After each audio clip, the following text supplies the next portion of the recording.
Good news guys, another T-series na naman na bagong labas ni Xiaomi ngayong bare months sa taon na ito. Ito yung Xiaomi 13T. At may dalawang klase ito. May Xiaomi 13T Pro at yung Xiaomi 13T na pag-uusapan natin sa video ito.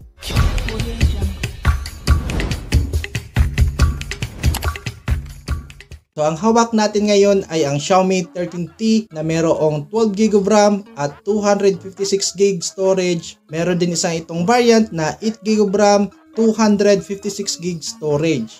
So mapapansin agad natin sa design is napaka-shiny ng likod ng unit na ito. Mapapansin din natin yung tatak ng Leica. And yes guys, co-engineered ni Leica ang lens na ginagamit ni Xiaomi 13T. At ang sensors nito ay Sony IMX, both sa rear cam at sa front cam.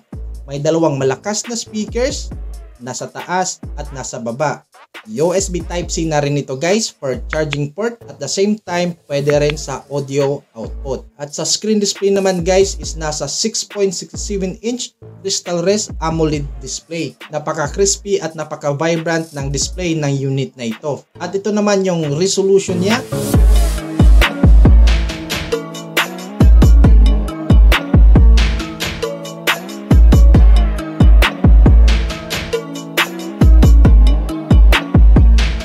Meron din itong 144Hz for screen refresh rate, up to 1200 nits yung full brightness niya. So goods ito lalong-lalo na kapag ikaw ay gumagamit ng iyong phone outdoor or sa place na malakas yung ilaw or yung sunlight. At syempre protected ito ng Corning Gorilla Glass 5. Ang unit na ito ay may 5000 mAh battery at 67 watts fast charging. So kaya nito mag full charge less than an hour. Ang chipset naman guys is MediaTek Dimensity 8200 Ultra 4nm. Ang chipset nito is papalag sa mga hardcore gamer dyan. Usapang camera guys, ang unit nito ay may triple rear camera.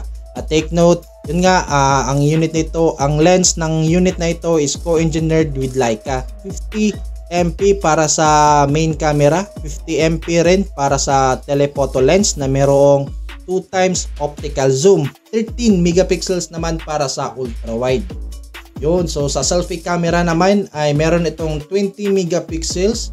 At take note, naka Sony IMX sensor na rin guys ang front. So both camera sa rear tsaka sa selfie camera. Yun nga guys, yung rear cam ay kaya niya kumuha ng mga videos na 4K na merong 30 frames per second and 1080p na merong 60 frames per second. So sa rear cam sa front cam naman guys is kaya lang niyang kumuha ng 1080p at 30 frames per second yung max video resolution niya.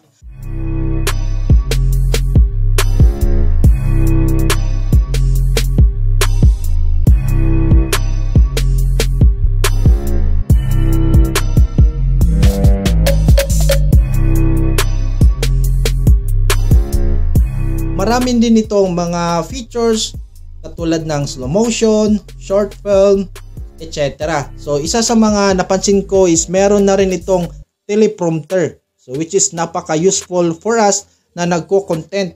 Pwede ka na maglagay ng script while nagsushoot ng inyong video. Ang feature na ito guys, nakita ko rin kay Vivo V29.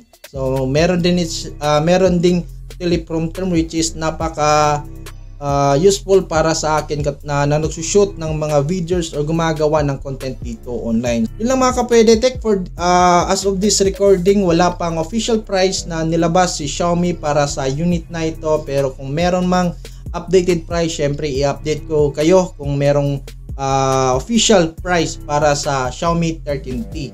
Sana nasa 27 or nasa 28,000 pesos lang para medyo affordable naman. So, pero hindi natin makakailangan, napaka ganda ng specs para sa akin, lalo na yung camera. So, bihira na lang kasi ngayon ang mga unit na merong Leica lens. So, alam naman natin pag naka Leica lens, napakasulit ng camera. Kayo guys, anong masasabi nyo sa unit na ito? Don't forget to comment down below. At huwag kalimutan mag-subscribe, i-hit na rin yung notification bell para updated ka pag may mga bago tayong uploads in the future. Yun lang, kita-kita sa susunod na video. This is Hero from PwedeTech. Let's go! Audio Jungle.